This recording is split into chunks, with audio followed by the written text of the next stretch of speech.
Awesome. Welcome to the Real Estate Investor Fuse Time Freedom Show. This is your host, Carlos Zamora.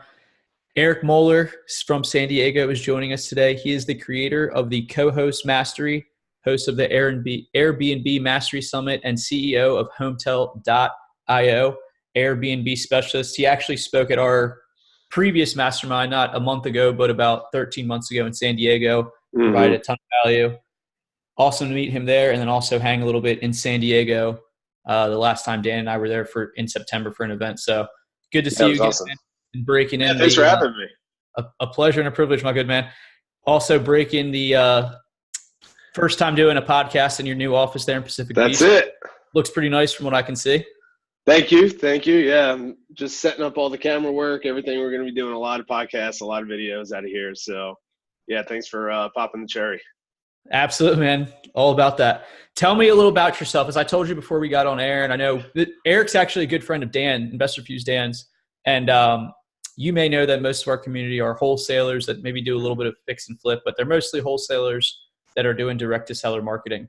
And you specializing in Airbnb, I definitely wanted to get into your background, why you chose Airbnb, and what's led you to so much success with that real estate niche. Yeah, for sure, man. So my background in real estate started literally when I was 19 years old. I read Rich Dad, Poor Dad. You can see the full collection behind me. I read that when I was in high school, and that, I skipped going to college and got right into real estate. And that kind of morphed into a 10-year career of doing wholesales, did a ton of wholesales all throughout New Jersey. I'm originally from New Jersey. And then that morphed into me creating a short sale company, starting a fix and flip company. We did a few hundred flips throughout New Jersey and Pennsylvania. And then that led me into the apartment industry. So buying small apartment buildings, mixed use buildings, all of that. How I got into Airbnb was I just got completely burnt out with that model. I was doing that literally for almost 10 years. And at the time, I had the wrong business partners, the wrong business model. We had a ton of properties, making some decent money doing that, but it wasn't giving me the lifestyle that I wanted. It was like a 24/7 job for me, and I couldn't see the out. So long story short, I exited that company. I sold all my equity to my ex-partners, cashed out of that, started traveling for nearly 6 months. That's how I met Dan. Dan and I stayed at went to a mastermind together, met there, and then and I could touch on the Entrepreneur House a little bit if you want. Absolutely. But he stayed with me at the Epic Entrepreneur House where I live now here in San Diego. So that's how I met Dan. But how I got into Airbnb was, this was nearly 4 years ago. I was staying at all these different Airbnbs around the country, and at that time, Airbnb was known just for room share. If you had an extra room or a guest house or something like that, you would rent that out to travelers. I got to San Diego and I stayed with this couple right around the corner from my office here, who really introduced to me the model of master leasing. They were living in a property that they were leasing and then renting out all the extra rooms plus all the guest house, and I was staying above their garage. And then I figured out that I found out by talking to the owner that they were living for free and making $1,000 a month above their rent. And coming from the real estate world, we know what master leasing is when it comes to the commercial side of the business, but I never heard that in a residential side of real estate investing. So that just lit me up. I realized that I can leverage other people's properties and generate a rental income monthly by running Airbnbs through their properties. So I stayed in San Diego. I haven't left, and I started Hometel, where we partner with homeowners, real estate investors, people with second homes. We either lease their property, but now what I'm doing is called co-hosting, where we partner with them. We run our Airbnb through their property, and then we take a portion of revenue at the end of the month. So there's a lot that I could touch on within there, but that's essentially how I got into Airbnb. And now we've launched the educational company teaching people that business model of leveraging other people's properties on Airbnb. Very cool. Yeah, a lot of different ways we could go with this interview. Yeah. I think it's interesting. You had somewhat of a traditional background to get where you are, as far as the Rich Dad, Poor Dad background, multiple years wholesaling, started started doing Airbnb. That couple that you mentioned, they're almost doing the bigger pockets traditional house hacking, where they buy a house that has multiple units or multiple rooms and renting it out. Except they are doing the Airbnb version of it, where they're leasing it and then leasing out other bedrooms, units, sheds, whatever like that. 100%, 100%. Yeah, and it's a really popular model now, doing the master leasing. Some people call it rental arbitrage, where you lease somebody else's house, you stage it, and then you re-rent it through Airbnb and all the other platforms like HomeAway and VRBO. So yeah, it's a really popular model. I'm seeing more and more people globally tapping into that, especially real estate investors. I'm noticing that real estate investors are looking at this as a way to tap into a market, get revenue to come into their business, really study the markets, and then be able to choose and purchase properties that they can turn into short-term rentals. Mm-hmm. Absolutely. One popular discussion point that was at our previous mastermind, and just rumblings I'm sure you've heard as well nationally the last 6 months to a year, is when the market is going to go back down again. Yeah. So I'm interested to ask your opinion on that, how it relates to Airbnb. Is that something that investors may want to be doing more? So like leveraging other people's property to have revenue come in? Or is that honestly, I have no clue. Yeah. I mean, we're going to see once the market does correct. I mean, I know here in San Diego, markets have, it seems like they've dropped about 5%, and the talk around town through all, the investor communities is that they're expecting another 10% drop in 2019. So I have no clue how that's going to affect the travel industry.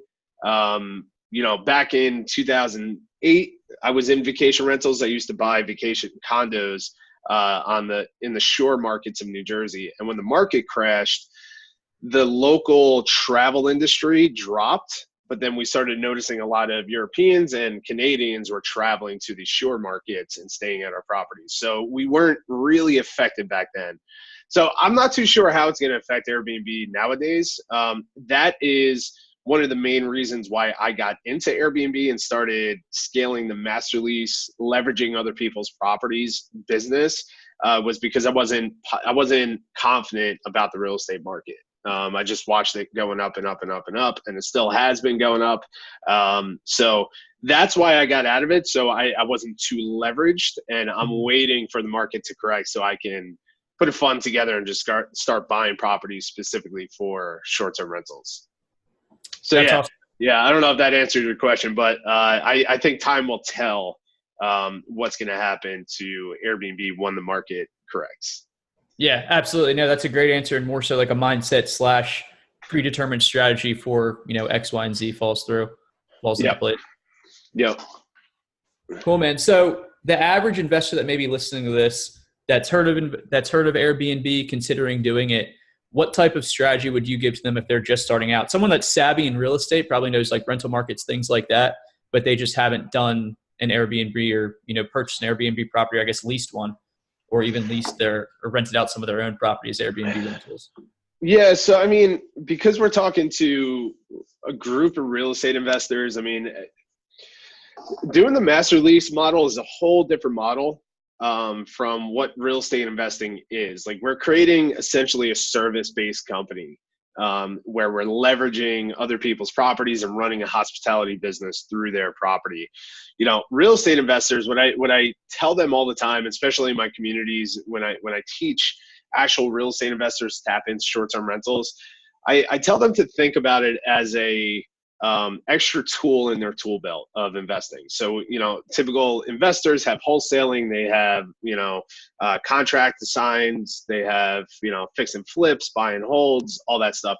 Airbnb and short-term rentals is just another tool to add on top of that. So when they're looking at a property to purchase, and they're thinking about running it as an Airbnb, there's always just a few features to keep in mind. One, never purchase a property specifically on the Airbnb income, because that fluctuates so much. And also, we never know, at any moment cities can pass laws and restrictions and all of that stuff. Competition can grow, all of that. So never purchase property based on the Airbnb numbers. Always purchase it and run the numbers based on market rate rents.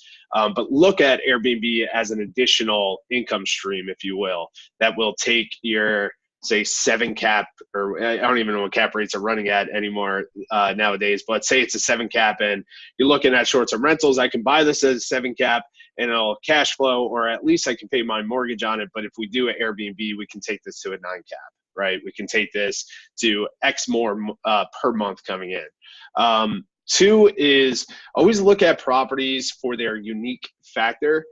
So in real estate, we always say location, location, location. Airbnb, I always say unique, unique, unique. So find a unique property in a unique location, and create a unique experience for your guest through staging and furniture. So always themes, like here in San Diego, we theme out our properties as like a surf community, and or our bigger luxury properties, we create experiences for people to experience like a multi-million-dollar home here in San Diego. And then also keep in mind that if you are going to do Airbnb, it is a lot of management. So I've got to the point where we have streamlined and automated about 90% of the process through technology. And then that extra 10% is really customer service and hospitality, where that's where I step in, and I have a customer service rep that steps in and deals with the guests as they're coming in. But investors could either create the short-term rental company themselves and deal with all of that, or outsource it and hire a short-term rental property management or co-hosting business. And that typically will cost anywhere between 15 and 30% of revenue coming in. So hopefully that wasn't too much, but that was, as far as real estate investors, it's just a great way to add to repurpose the property and generate a higher income, but never buy off of that higher income. Always buy off of market rate rents. Yeah, those were great nuggets there. To your second nugget that you mentioned there about making the experience, instead of saying location, location, location for traditional real estate advice, you said make it unique, unique, unique. And Yep. I had mentioned to you one time, we were talking on Facebook Messenger within the last few weeks about my sister and my brother-in-law that have a place in North Carolina. They have a second unit in the basement. They live in like Raleigh outskirts, like kind of middle of nowhere. But people come there and they have it completely staged as like an old Western, like the bar is old Western. There's like cowboy hats hanging out. There's like a dead skull type thing. Right. And people like absolutely love it. They have Bluetooth locks on it, like super accessible. They just respond, and they're like, I think they're like super hosts now. So I'll have to show you their listing. Yeah. But they've just as casual. They're both full-time pharmacists. They're trying to quote unquote escape the rat race. But that's a good example of just someone that's had no real estate experience, 2 full-time pharmacists with 3 kids, and they've made an extra like $1,500 a month just from renting out the basement. Yeah, and that's a good point too. Is I call those things, I call that setup income suite. So, and that's another thing for real estate investors to keep in mind is we have a whole new generation of people buying homes, right? We have millennials really focusing on buying homes. They're settling down, they're buying condos, they're buying houses, all of that stuff. And what I realized is that to attract a younger group of buyers, or to stand out from the crowd as, say fix and flip investors, to stand out from the crowd, a lot of people in my community are adding in those Airbnb income suites to the properties. And that is attracting the younger crowds to buy. And it really, you can paint a picture in the millennials' mind that like you can still be a homeowner without giving up the millennial lifestyle of travel and everything else, right? So a lot of younger couples now are converting their garages or an extra bedroom or a basement into a space that they can completely close off to the rest of the house, rent it out 100% on Airbnb, generate some extra income, and also help them pay for their mortgage, but then they can convert it back and, have friends and family stay there when they want. So that's always an extra nugget that I'm starting to see a lot of investors implementing in their properties nowadays are what I call income suites. So that's something I would also keep in mind as a fix and flip is do what you typically do. But if you have some extra space that has an extra that you can add a separate entrance into, that you can close off from the rest of the house, and get a studio or one bedroom in there, and it's in a market that would support Airbnb, you'll attract a different type of asset, a different type of purchaser to that property. Absolutely. That's a great nugget. Incorporating, if you can, an income suite to your fix and flips. That also relates back to our question about the market crashing or going down or whatever. That's a good way to add more value to your properties. At our Yep. mastermind event last month, we were going over some statistics as far as career numbers, people that work from home. Like I'm in my home office here right now. But with more and more people working from home during the mastermind, when they were talking about that, I was thinking similar along the lines of you with the income suite, is that more fix and flippers are going to start putting in like legit full-size home offices into properties with more people working from home, or maybe more kids are getting homeschooled, stuff like that. So same thing with the income suite. And when you were saying that, that really clicked in my head that that's something smart to do with the whole millennial, like our age, of people that are buying.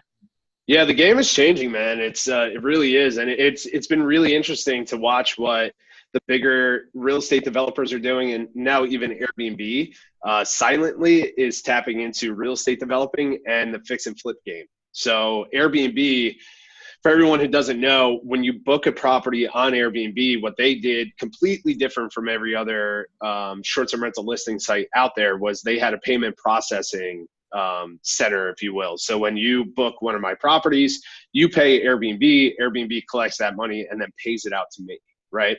So now what they're doing, they have over 5 million listings in 81,000 cities around the world. So they're bringing in hundreds and hundreds and hundreds of millions of dollars a day through their platform. So what they did was they created a fund, and they put all that money into a fund and then invest it into real estate and other technology and stuff like that. But over the last 12 months, they've built 3 apartment buildings, two in Florida, one in Arizona, I believe, where they specifically designed the buildings for Airbnb. So it's 100% Airbnb. Now they're tapping into real estate developing, real estate flipping. So they're buying unique homes and converting them into Airbnb specific properties and then selling those to new homeowners coming in. They're essentially recreating how we are considering real estate moving forward. It's a brand new asset class, you know? So with regular real estate investors, just keeping that in mind, like how can I add some technology into this house to make it, to attract that younger crowd to buy this home? How can I section off a part of this property to where somebody, if they want to, can just close it off? They have the Bluetooth locks, they have, you know, everything that Airbnb needs technology wise, and then just start generating some cash flow. So I agree. I believe that we're seeing a brand new asset class being born into real estate right now, which is crazy exciting. That is crazy. And I was thinking when you started going into that, I was thinking about how companies like Zillow, they've started doing like buy and fix models where they're almost like buying properties cash, fixing them up. But what Airbnb doing is like a completely different level than that on top of that. Yeah, so I just get a sales call coming in. You're good. Yeah, it's exciting to watch that. It's exciting to be a part of it. So, you know, right now my model is focused on the leasing and co-hosting side of it. But once the market corrects, my goal is to get into the development side and you know, purchasing property specifically for that Airbnb client.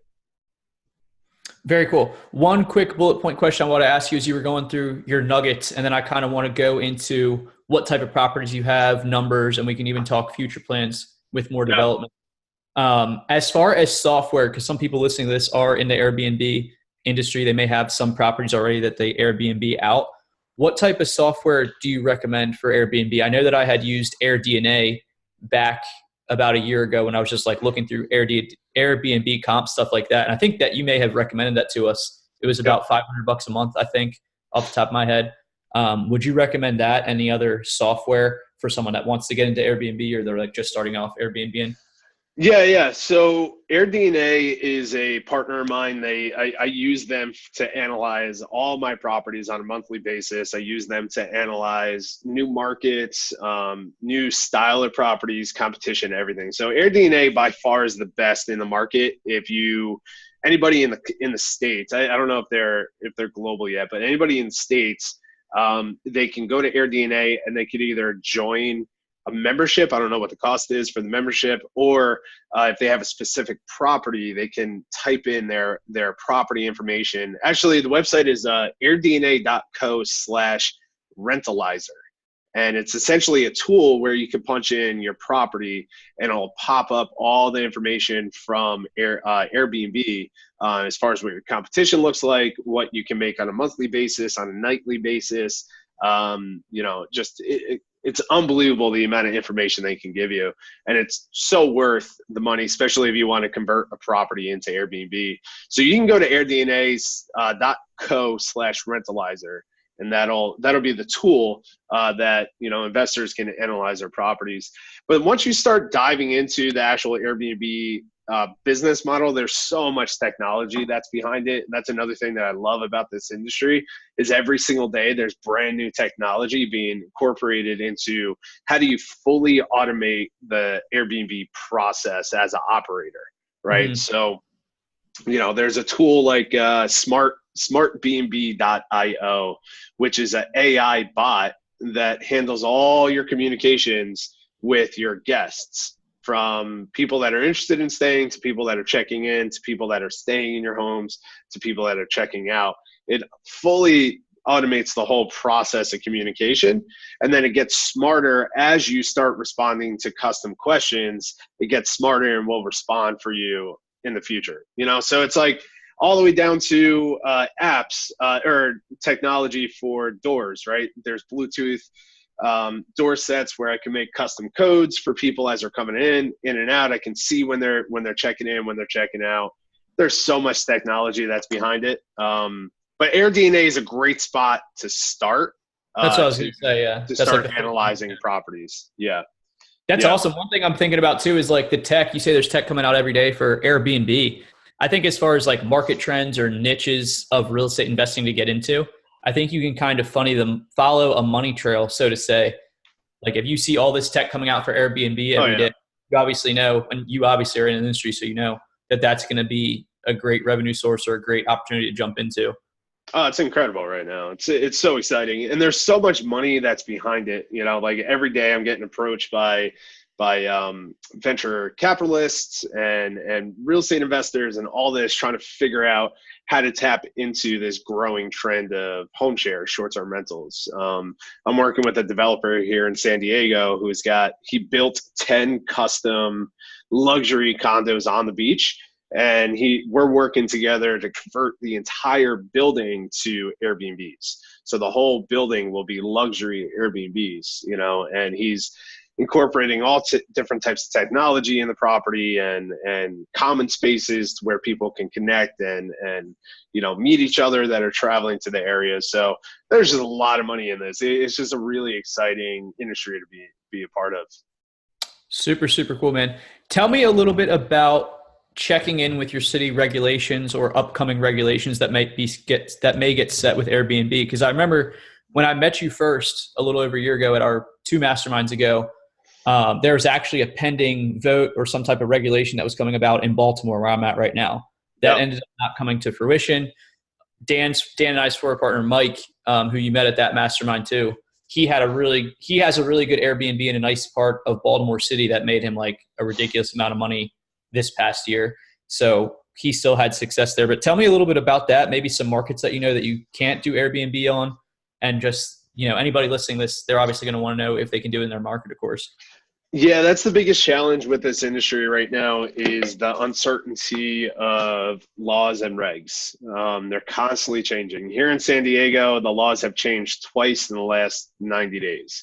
They went from not having any short-term rental laws to a complete ban on short-term rentals, 100%, to essentially 100%. It was going to put me and people like me out of business, real estate investors out of business, all of that, to a complete flip-flop on that, to back to where there's absolutely no laws in place, right?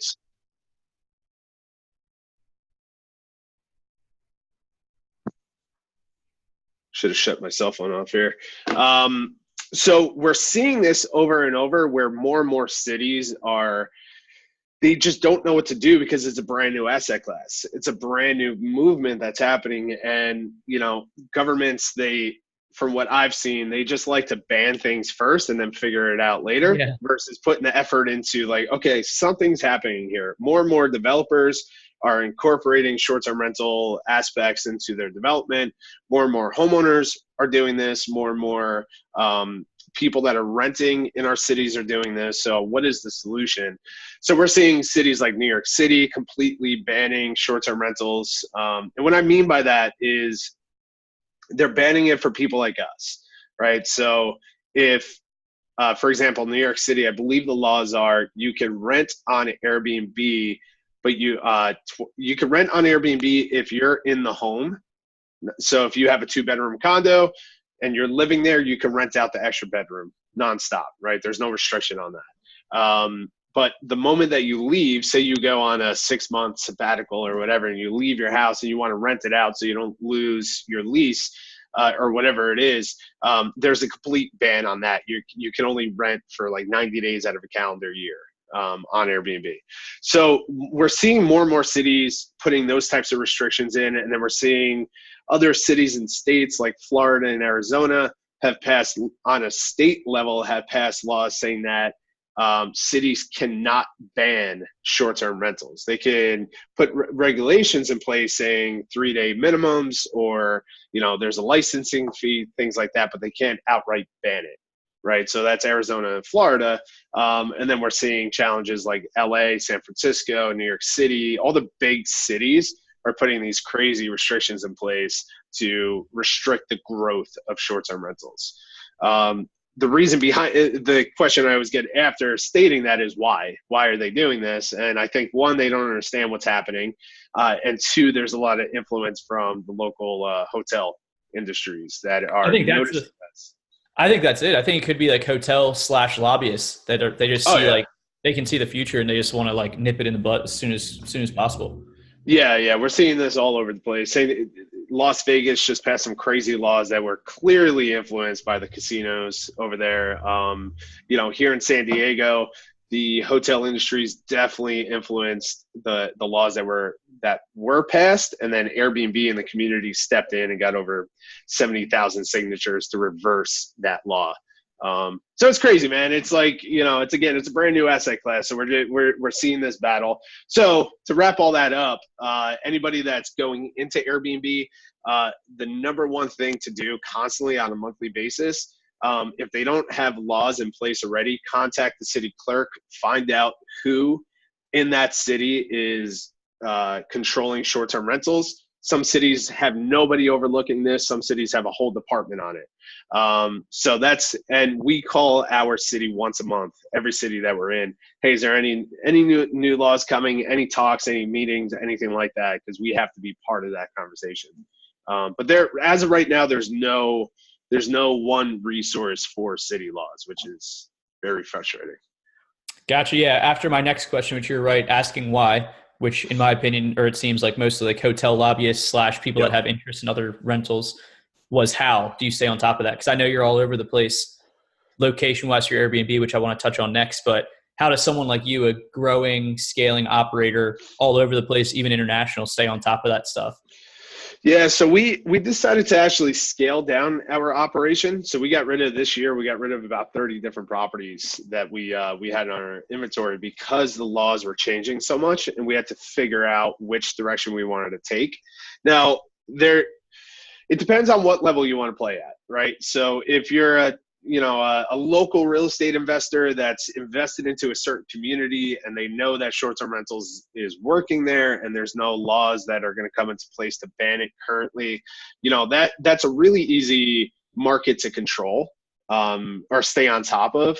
But then once you start playing on a different level of wanting hundreds and hundreds of these types of properties all around the country, that's where you have to start really getting involved on a city level, the communication level, communicating with the city, really getting involved, voicing your opinions, all of that, and staying on top of where what cities are changing these laws. For example, I have a friend, Andrew, out of San Francisco. He's got a company called Lyric, staylyric.com. And huge company. They have a few hundred leases, master leases on Airbnb, and I believe they're in 18 different cities around the country, and they are playing at such a high level that they're tapping into and influencing cities on a positive way to create laws that will support short-term rentals. And they go in and they partner with big developers. They lease up multiple floors in a brand new development in Center City, in all the top cities around the country. And they, along with the developers, work with the cities to come up with a short-term rental friendly law, right? So now we're talking, there's so many different levels to this game right now. So it all depends on where who we're talking to, whoever's listening right now, at what level they want to play at. Yeah, so that's a great breakdown. Start local first, of course. Yeah, that's a great breakdown. And even me hearing it and kind of knowing it to a certain extent, I'm still kind of elementary in it, but it's just crazy to think about. And it's going to be even crazier to see what the Airbnb and short-term rental game is like in 5, 10, 20 years from now. Oh man, I'm just so excited about it. I'm excited to see what's going to happen in the short-term rental game, the real estate development game, the flip game, all of that.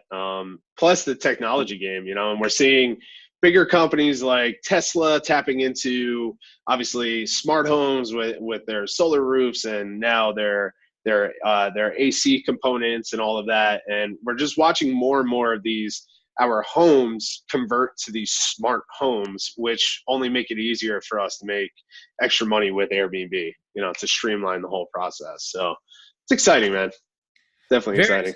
Very exciting, man. One thing we like to touch on in this show too, which I know you're no stranger to, is kind of like lifestyle optimization, time freedom, stuff like that. So it's funny that you're in the Airbnb industry, but you really do like breathe, live and sleep that, using Airbnbs to travel yourself. But tell me a little bit about like your personal life, how you're able to have time freedom and scale like a big operation by doing Airbnbs, and what you plan on doing moving forward with your business. Yeah, man. So it's crazy. Again, I got out of real estate investing because it wasn't giving me the lifestyle that I wanted. Right. And moved to San Diego, got into Airbnb. I live in the Epic Entrepreneur House, and you've been there a few times, and the whole idea. So let me touch on that. My first approach was to surround myself with the most powerful people I can surround myself with. And the Epic Entrepreneur House was designed by an entrepreneur named Chandler Bolt about a year before I moved into it. And I live with 5 other high-level entrepreneurs, and we share resources together inside the house. So we have a chef in the house. We share cleaning service, laundry service. We have an assistant that goes food shopping for us. So I haven't even stepped in a food market since I moved out here, So like we share all these resources so we can free up all the time that it takes to cook our food, to wash our clothes, to clean the house, all this stuff. And we share that, and with all that extra time, we're putting that into either our business or our lifestyle. So I take that approach now, and I'm putting that towards my business of like, how can I partner with people? How can I share resources with people to free up time, to not only free up time within the business and money within the business, but give me extra time to do the things that I enjoy as well, which is I'm big into martial arts and travel and masterminds and all this other stuff. So I'm just constantly trying to figure out how can I share resources with other people in my life, so then I can take that effort or that extra time and put it into my lifestyle or my business. Absolutely. That's a huge mindset hack that I think everybody could benefit from. Dan is obviously a big fan of that, the 80-20 principle, just trying to figure out how to squeeze the most drops of water out of a towel with the least amount of effort, and then just scaling and applying that compounded day after day, minute after minute. Yeah. Shared resources and technology, man. I just absolutely love that mix. Absolutely, man.